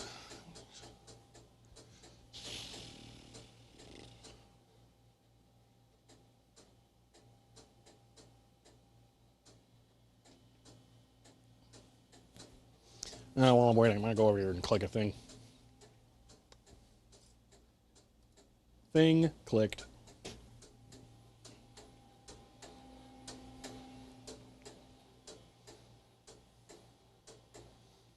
Oh, Ben, are you still here?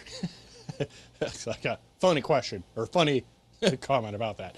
All right, there we go. Release on release DP0. Boom.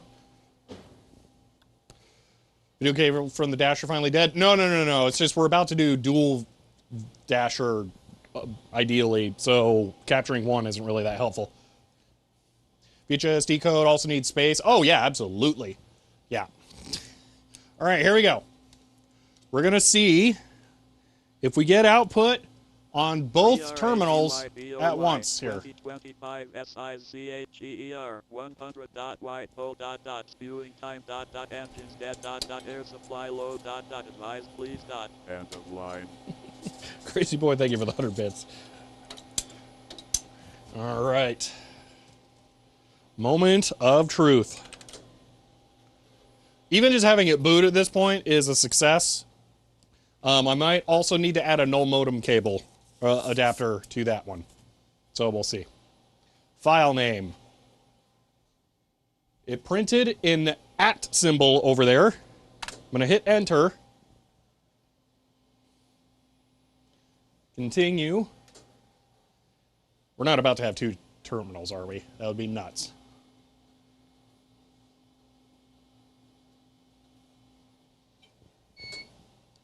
What? It beeped. Okay, it's asking for a date over there, but that beeped. That's strange.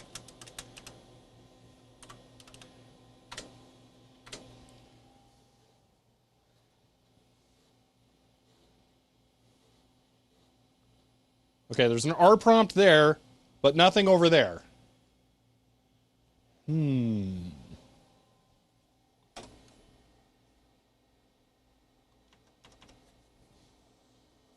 Do I need the null modem adapter?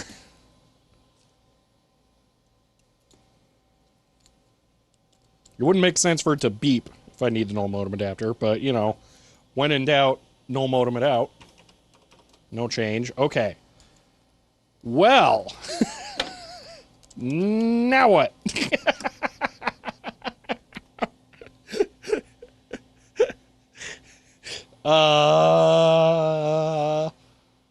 Huh.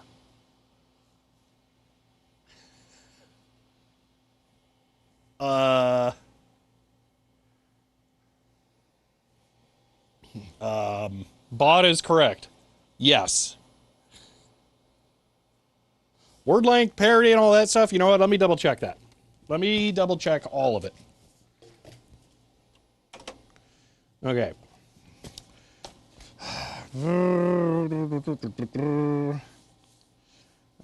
Stop bit. Okay. STB is currently set to 0, which is 1. I think that's right. Okay. OE is set to 0, which is odd, which I believe is correct. Yes. Parity is set to 1, which is send parity. Okay. Word length is set to 1, which is 7. So that should be correct. And then it is 1010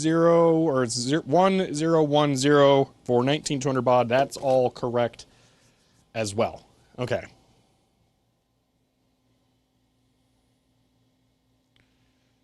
Make another disk. We should not need to make another disk. Look at Tandian where the dasher is. That's not as easy as it seems. Additionally, the baud rates are different between the two. I'm going to reboot the machine and see if it prints the character during boot up or not.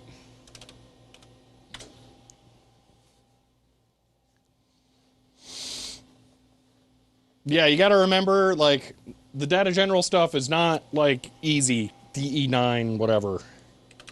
33L. Okay. Just want to see what it does over here. It might have been, like, a hardware thing or something. So, can you send a file to any device like MS-DOS? Yes, and I'm going to be doing that in a moment. I'm going to use the dump command and send it to TT1. So, we'll try that. I want to see first if it tries to put anything on there. I got to remember what the dump command is, though, because it's kind of weird.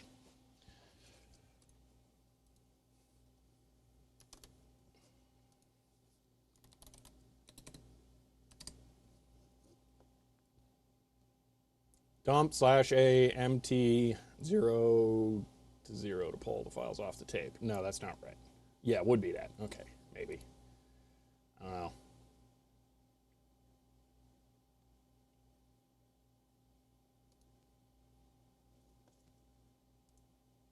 Okay.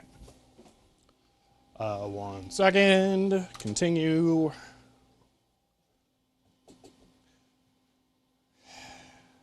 Kind of weird. Is anything not weird on DG? Yeah, really. It beeped again. Why doesn't this beep, though?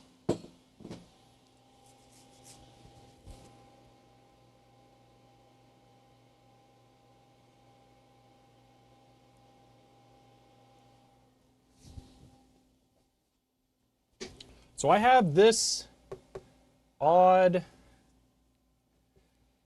Yeah.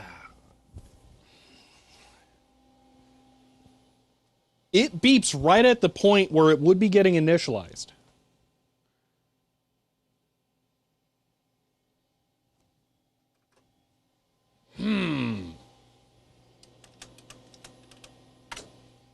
We'll try sending data to it. Beeps control code Tandy doesn't like? I don't think so. I don't think that it does that. I think it'll just print garbage. Boot terminal, shows some stuff. Booting the second one only gets beep, show the system is booted. I know, but we never get the R prompt over there. I mean, it's possible that it doesn't actually put a console over there. So, dump boot.sv to TT1.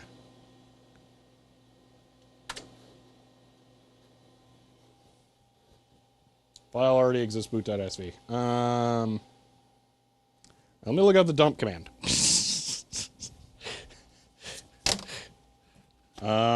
Users, that's programmer's reference. This is it. Or is it this one? So learning to use or the command line reference. We'll use the command line interpreter manual. Okay. All right. This is the only one I have that's bound. Like, almost all of them are, like, literally loose sheets. It's ridiculous. Okay. So, dump command. Blah, blah, blah, blah, blah, blah, blah. ASM. Deb. Wait, it supports Deb packages? Well, that's handy to know. Okay. Fortran, LFE, Mac. Oh, it supports those two. Man, this thing's really advanced. Okay. Build. Dump. Okay. Blah, blah, blah, blah, blah. Okay. Dump files on LPT. No. Dump A. T0. Okay, so maybe let's do this the easy way. Dump A. Here's the thing. I don't know if it should be... I don't know what the device code should be for the terminal. Do we remember what that was? Let me look at my command history on my Linux computer. It's Control G for beep, yes. Tier 1. They've subscribed for 39 months, currently on a 39-month streak. And says debug. End of line.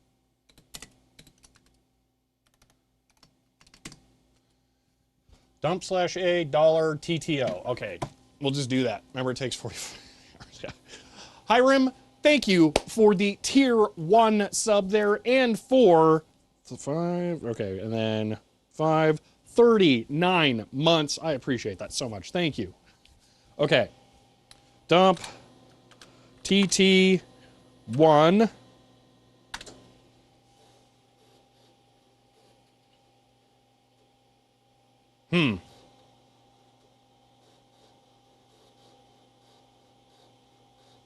It might have needed to be TT0. I'm not sure. I don't... Well, actually, I think this is TT0. Watch, it's like writing it to a file or something stupid. What happens if you type list?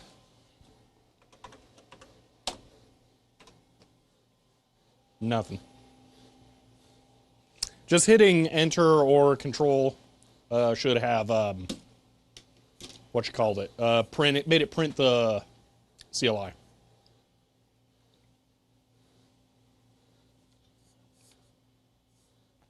RTC stands for real-time clock. I don't think that would make a difference. Control C, that's an interesting idea. You know, Control C nor Control A do anything. Those are the characters. Escape doesn't do anything. You know, maybe I should try and swap the two. Dang it. You're making me remember that the serial cable that it's using sucks. And it is entirely possible that it's bad. Hold on, let me find the adapters and try and swap the two.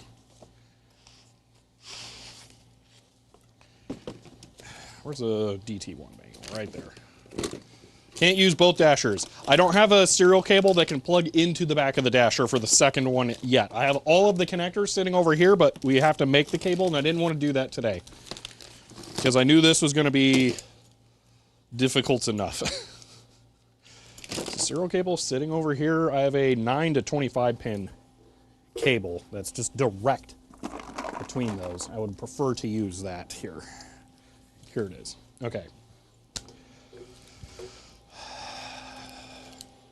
Legal command for device, TTR, TT1. Well, this is doing weird stuff now.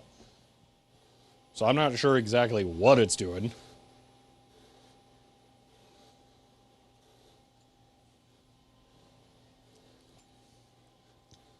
I think I'm just gonna... Night-night. Okay. We're back at the command line. Let me try this.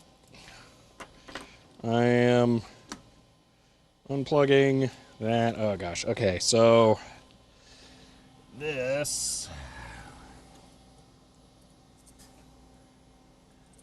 This comes from that. This goes to here.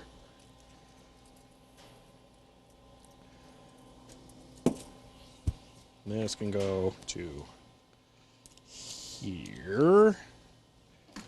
And then this needs to be 1200 baud, which is one's in the middle. 0110. Enter, store permanently. Yes. Okay.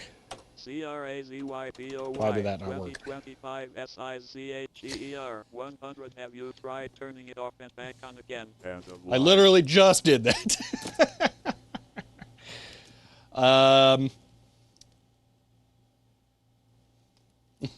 And that's fine, G-Pin.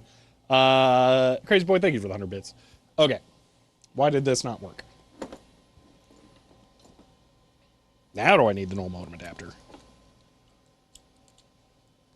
Hold on, this could be Blair Spire subscribed all in of the tier 1. answers. They've subscribed for 38 Oh, months now I and need it. says 38 Oh. odd months. How many years is that now? I lost count. End of line. Okay. Flare Spire, thank you for the tier 1 sub and for 38 months, 3 years, 2 months. That is this and this. Thank you so much. I appreciate that, Flare Spire. Okay. Okay, so now we need this to plug into this. So I need female 25 pin to male 9 pin. And that's what this is. CRAZYPOY 2025 SICHEER 100 is the flux capacitor charge. End of line. Okay. So now I'm going to log in over here. 33L. And then we'll see if it prints anything over there. So real quick, I'm just going to do erase page and leave it. File name, go. Okay. Now this can beep. So we'll see if it beeps or not. Crazy Boy, thank you for the 100 bits. What can happen is that the serial cable that is connected to the back plane on the second serial card could actually just be bad. That serial cable sucks. That beeped over there. But then it's not showing anything. Oh my gosh. Am I getting one-way communication?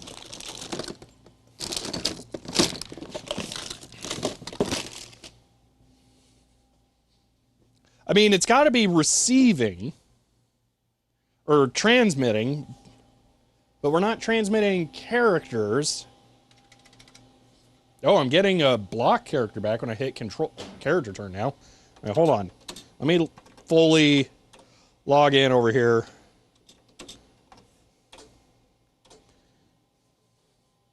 See what we get over here. Okay, R prompt. The baud rate is wrong on this. This needs to be 1200. No, it needs to be 19200.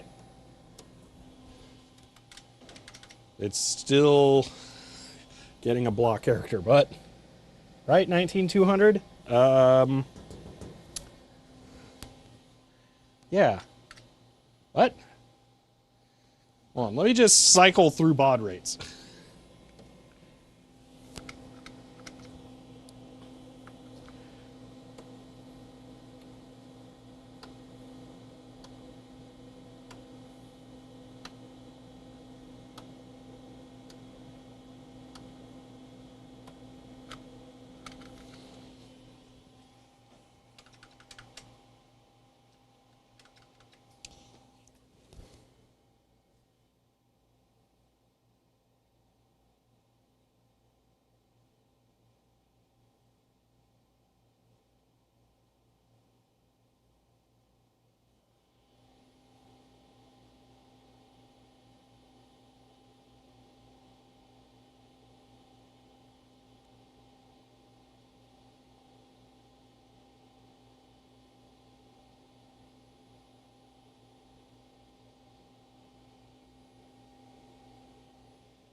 It should be 7 odd 1, Old Master. I don't like that this is solid blocks. Because that's what the dead serial card was doing.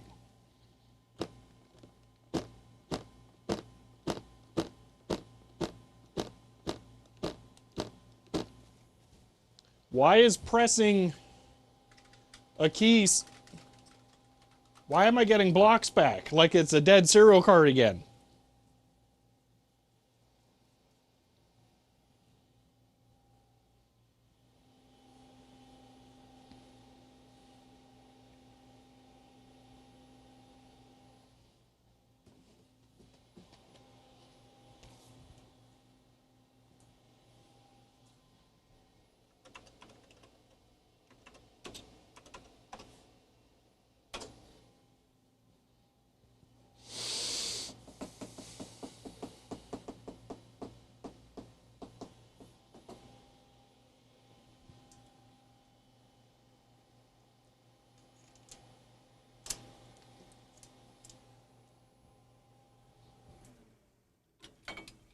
Okay, system is off.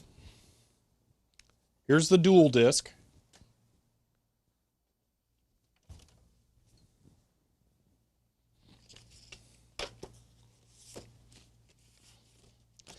This is single card disk. But what I'm going to do is wonder where the ESD cable strap thing went.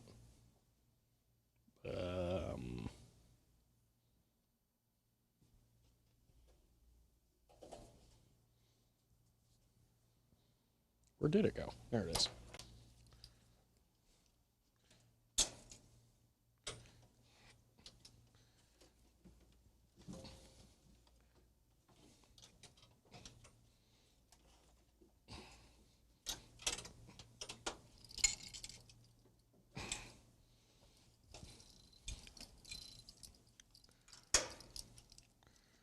All right, I am pulling the second serial card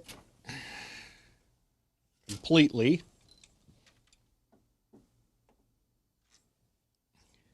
Taking out the console debug card. If it'll stop fighting me. Oh my gosh. Oh man. This is always such a pain in the butt.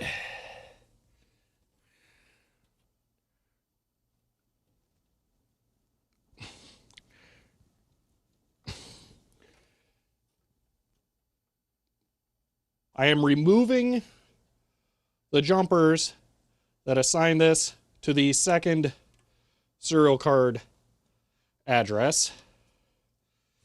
I am plugging it back in.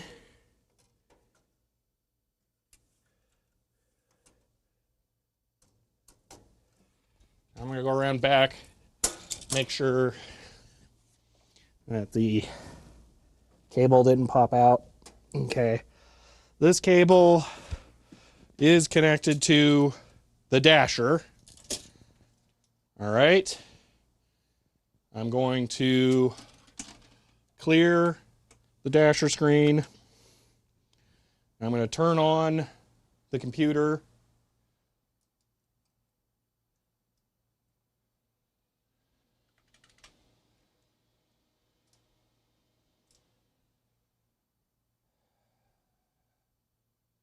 That wasn't good data. That wasn't. I didn't print things correctly. Why did it not print things correctly? Okay. I'm going to go back to the original hardware configuration. How it was before we changed things. I'm going to swap the serial cable things around.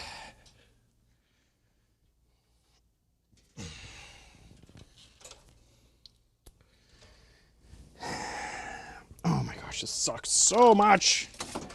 Get back here.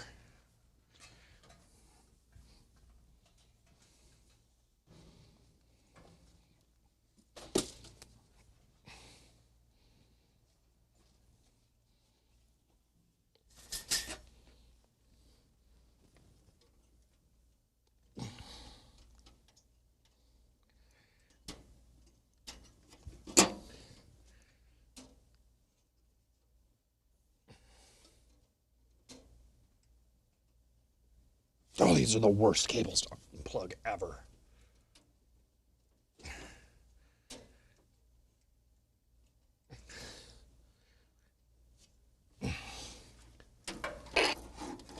Ah.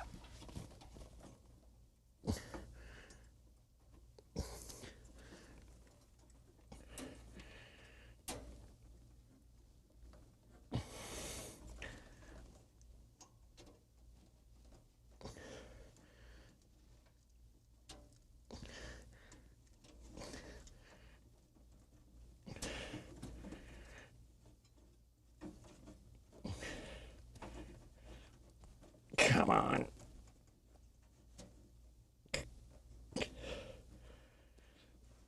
There we go. Okay. I'm hoping this cable is bad. That is data general backplane to DE or DB25. Okay. Now, ugh.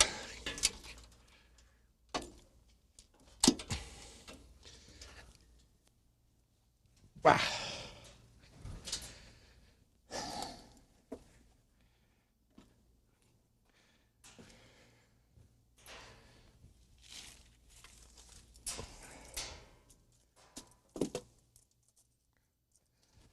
This should work.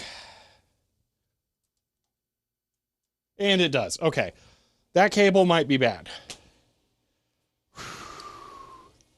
That's working fine. That's what we expect to see. Okay. Tomorrow we'll check that cable.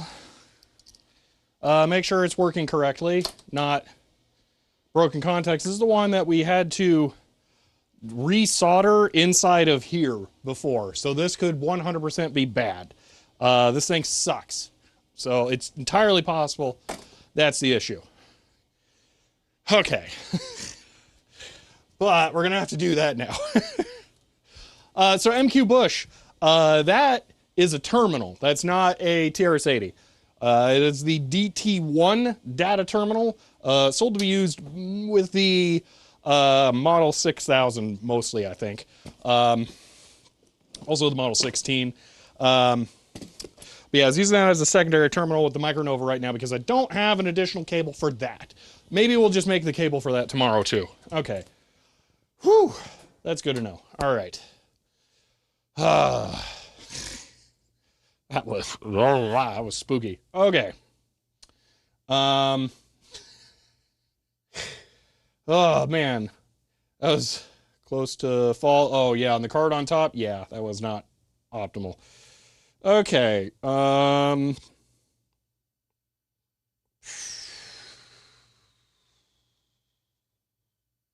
Yeah, okay.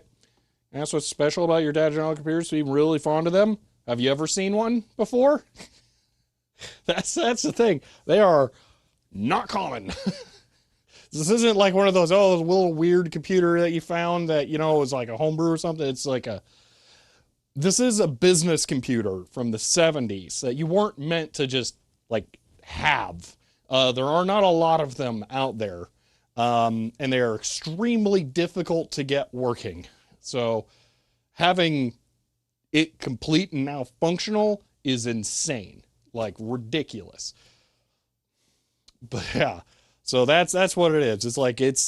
That's like as a computer collector at a personal level, I think that's the highest you can achieve. Not necessarily a data general, but a mini computer like that. I don't think there's better. There's no higher level that you can get to than that. Because like you're not going to get a Cray one, and you're not going to have everything to set that up. You're not going to get an IBM 1401 or anything like that. A mini computer like this is the end of the road. Like that's as cool and as big as it gets. So that's part of it. Is like that is as far down the rabbit hole as you can be. I was about to say Cray, yeah, but it ain't going to happen. There are at least some parts out there for this. Can you imagine a Cray having a dead chip on it? I'm gonna have a bad time. Yeah, but the one that the kid bought and put in his basement, that's a modern IBM mainframe. Like, no, not to diminish it, but like, wasn't it? It was like a Z series one that ran like Core Duos or something, wasn't it? again, not to diminish it, but like it's not a vintage computer. At least IBM Z97 made it home just in time for the wrap up. Okay. We tried dual serial. One terminal beeped, or the second terminal beeped, but it didn't actually do anything. I'm suspecting that backplane to DB25 cable is bad again. So we're gonna look at that tomorrow. So yeah. Top's probably gonna be S100 Compy Pro for the foreseeable future. I mean, that's like a stone's throw from this, seriously. I would equate this with the S100 stuff. They're very, very similar. So yeah. It's actually a Cray on eBay now. Thinking about a Cray ones, all off-shelf chips, like all of them. So just dive into the manual, find out what second TTY is actually supposed to do. Call it something like background console, which is worrying. I don't know. We'll find out. My original thought was that the second console would actually be the main one. And if your program crashed, it would drop the main console to the console debug interface, and then it would allow you to like step through memory as you were running through it. I thought that's what it was for. So, I don't know. Wait, why can't I click that? Your link is too weird. My regex fails.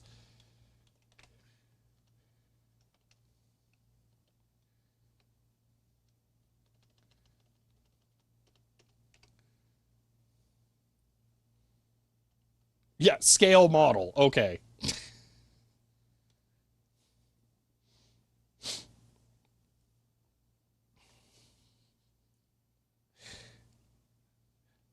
Also have 3D printer print the chip straightener. We'll have to do it later. I don't know. Recommend chip straightener. Yeah, it's 3D printer's out of commission currently.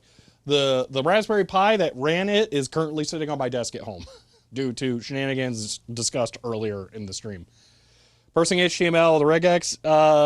I'm just trying to identify a URL. That's it. So, yeah. Anyway, we're going to call it there for now. We will continue this tomorrow. I'm not going to be able to sleep until I can get 2 terminals to do something at the same time. Like, it doesn't actually have to be 2 consoles. If I can just print to the second one, I'm happy. That's all I really need. I actually don't want it to be 2 full consoles at once in the long run. So that won't really matter. If I can just make it accessible as like a device, I'll be happy. So, all right. Let me run the outro here. Boop. Okay.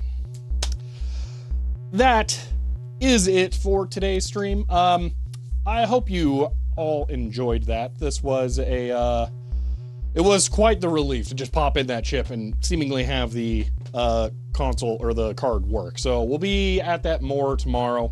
So we'll figure out what was going on. Again, I really think that cable's bad. I suspect I'll just crack open the 2 screws on the end and I'll see that some is just disconnected. That's probably it. But we'll double check the baud rate and serial settings on the second card too, just to make sure that everything's looking on the up and up. So yeah, and then we'll probably we'll make the other cable and try and connect the actual dasher to it as well so that we can have the correct setup. So, but yeah, all right. That is it for now, though. So if you all enjoyed this stream, then you may want to follow to be notified when I go live again next. If you want to help support the channel, you can find me on Patreon. But for now, that's it. I'm going to call this out right now. I'm thinking about making a new outro video recording that'll stick here, at least for a couple of videos. But if you're in the EU, you should definitely go look at the Stop Killing Games petition for trying to preserve ownership of software you bought that can be taken away by online server requirements. Definitely go check that out. That is stopkillinggames.com. The end of July is the end to reach the fulfillment of the campaign with enough signatures to get the EU Parliament to look at that. So, yes, I'm going to call that out a couple of more times before the end of that campaign because I really, really want that to pass, and I live in the United States where nothing makes sense anymore. So, anyway, that's it. I'll see you all later. Bye.